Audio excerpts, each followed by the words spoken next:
Pourtant, alors qu'il n'était encore qu'un enfant, la vie l'a cruellement frappé.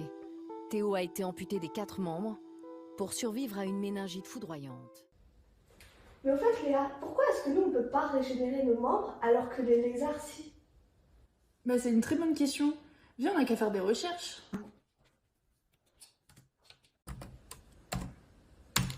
Durant nos recherches, nous sommes tombés sur plusieurs articles parlant de la régénération des planaires, qui sont des vers plats.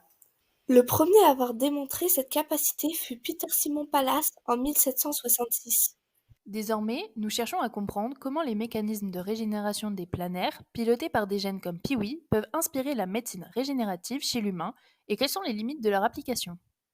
Dans un premier temps, nous cherchons à montrer la capacité des planaires à se régénérer complètement. Pour cela, nous avons utilisé des planaires d'eau douce de type Schmidt-Thea Mediterranea. Nous prélevons la planaire à l'aide d'une pipette pour ne pas l'endommager, afin de les placer dans des boîtes de pétri contenant de l'eau déchlorée et faible en minéraux. Nous avons formé plusieurs boîtes de pétri.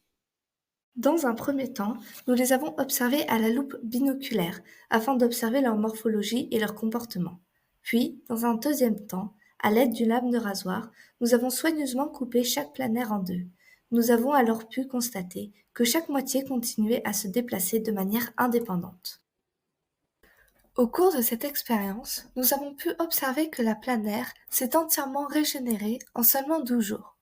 Ce processus s'est déroulé en plusieurs phases, avec une intense prolifération cellulaire, aboutissant à la régénération complète de ses organes.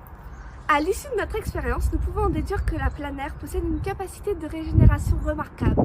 En quelques jours seulement, il parvient à reconstituer entièrement ses deux parties sans difficulté apparente. Ce phénomène témoigne de son impressionnante plasticité cellulaire et de sa faculté à reconstituer des structures complexes. Oh, mais c'est incroyable! Est-ce que vous connaissez le gène responsable de cette capacité? Nous nous sommes documentés sur la banque de données de NCBI à propos des articles scientifiques parlant de la régénération des planaires. Nous avons découvert l'implication des protéines SMEDWI de la famille des protéines Peewee. Ces protéines permettent la maintenance des cellules souches appelées néoplastes chez le planaire. Elles sont responsables de leur régénération. Ces cellules sont totipotentes. De plus, ces protéines jouent un rôle dans l'autorenouvellement, la prolifération cellulaire et dans la protection du génome. Mais au fait, cette capacité peut-elle être appliquée ou du moins inspirer la médecine régénérative afin que notre organisme puisse se régénérer seul comme les planaires? Peut-être existe-t-il un gène semblable à SMEDWI chez l'homme? En effet, il existe un gène semblable et il s'appelle Peewee chez l'humain. Regardons de plus près. Sur le site de NCBI, nous récupérons les séquences protéiques du gène Peewee chez l'humain. Nous avons ensuite utilisé l'outil NCBI BLAST qui permet de comparer deux séquences protéiques. En sélectionnant la protéine humaine et en entrant le nom du planaire Schmidt-Thea Mediterranea, nous avons obtenu un pourcentage de similitude supérieur à 20%.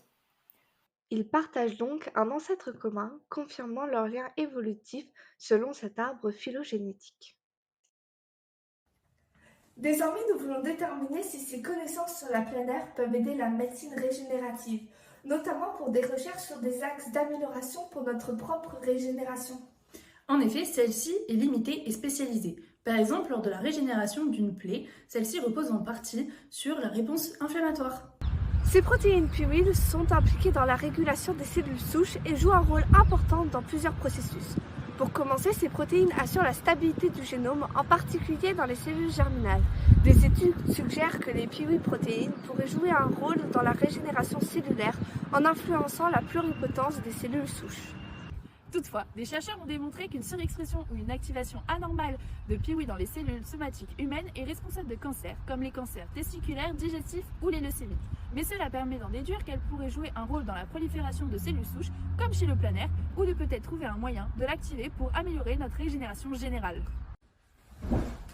Le modèle des planaires promet de grandes avancées pour la médecine régénérative. Cependant, les études sur le gène Peewee sont rares. Aujourd'hui, les laboratoires les étudient non pas pour régénérer un membre perdu, mais pour étudier la régénération des planaires de leur système nerveux afin de lutter contre les maladies neurodégénératives comme la maladie de l'Alzheimer.